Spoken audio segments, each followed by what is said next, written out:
Hello दोस्तों, आपका स्वागत है हमारे चैनल जीके मास्टर में। और आज हम लोग बात करेंगे बिहार सरकार के द्वारा बिहार के परीक्षाओं में कदाचार या पेपर लीक करने वाले जो संलिप्त होंगे उन पर बड़ी कार्रवाई किया जाएगा।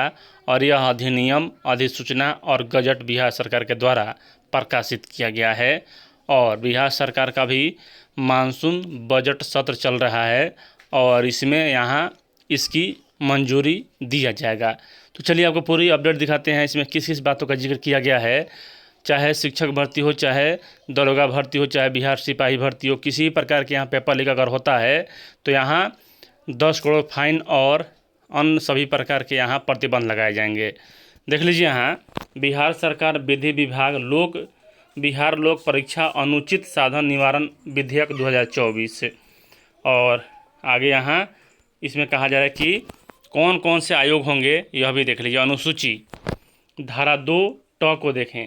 निम्नलिखित द्वारा संचालित कोई परीक्षा बिहार लोक सेवा आयोग, बिहार कर्मचारी चयन आयोग यानी कि बिहार एसएससी, इससे बिहार सचिवालय सहायक होता है, और बिहार इंटर स्तरीय वैकेंसी होता है।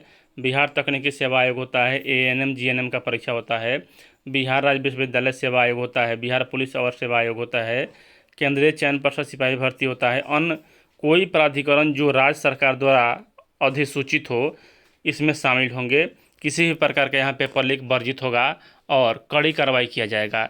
अब यहाँ गजट भी प्रकाशित हो जाएगा। देख लीजिए, यहाँ उद्देश्य एवं हेतु। राज्य सरकार ने भर्ती के साथ साथ लोक परीक्षाओं में पारदर्शिता बढ़ाने के लिए कई सुधारात्मक उपाय किए गए हैं। इसमें अन्य बातों के साथ साथ परीक्षा चक्र को छोटा करना तथा आयोगों को यथा आवश्यक चरणों में परीक्षा लेने तथा परीक्षा ऑनलाइन तथा ऑफलाइन के माध्यम से लेने की स्वतंत्रता देना शामिल है। यानी कि यहाँ बिहार सरकार के द्वारा पहले ही कैबिनेट में इसकी मंजूरी दे दिया गया है कि आयोग जैसा चाहे वह ऑनलाइन चाहे ऑफलाइन चाहे वह परीक्षा ले सकता है।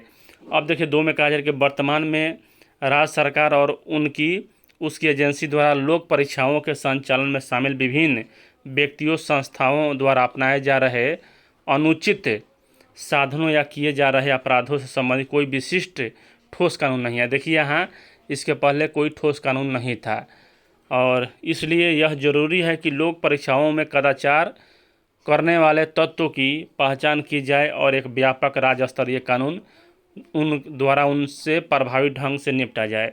और यह बहुत ज़रूरी था और भारत के स्वतंत्रता के इतिहास में मतलब पहली बार हुआ है कि भारत सरकार के द्वारा भी और राज्य सरकार के द्वारा भी कानून बनाया जा रहा है मतलब पेपर लीक पर।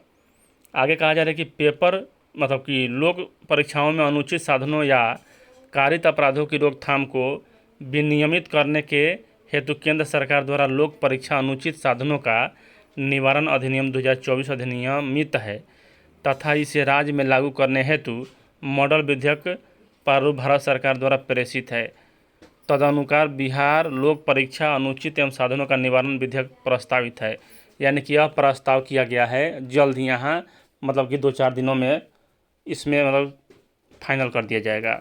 जो भी केंद्र सरकार के द्वारा लागू किया गया है 1 करोड़ मतलब कि फाइन और उसके बाद 10 वर्ष शायद जेल की व्यवस्था है।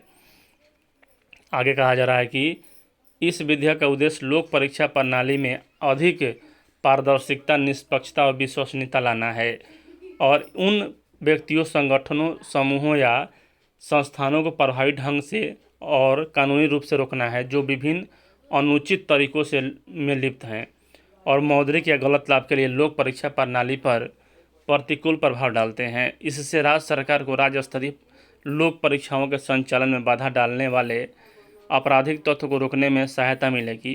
यानी कि भारत सरकार के द्वारा जो विधेयक लाया गया है उसे ही यहाँ मतलब कि अपना दिया गया है बिहार सरकार के द्वारा राज्य स्तरीय नाम से। अतः उपरोक्त लक्ष्यों को प्राप्त करना इस विधेयक का उद्देश्य है एवं इसे अधिनियमित कराना इसका अभिष्ट है। नीतीश कुमार, भार साधक सदस्य। आप सभी जान ही रहे हैं बिहार के मुख्यमंत्री नीतीश कुमार, यानी कि जो भारत सरकार के द्वारा कानून लाया गया है उसे बिहार में भी लागू कर दिया गया। मतलब कि 2-4 दिन में बजट में भी मतलब गजट में प्रकाशित हो जाएगा, विस्तार पूर्वक बताया जाएगा आपको। लेकिन यहाँ वही है करोड़ रुपये और अन्य सभी प्रकार का जो भी केंद्र सरकार के द्वारा है वहीं इसमें भी लागू होगा। इस वीडियो में इतना ही। वीडियो देखने के लिए धन्यवाद।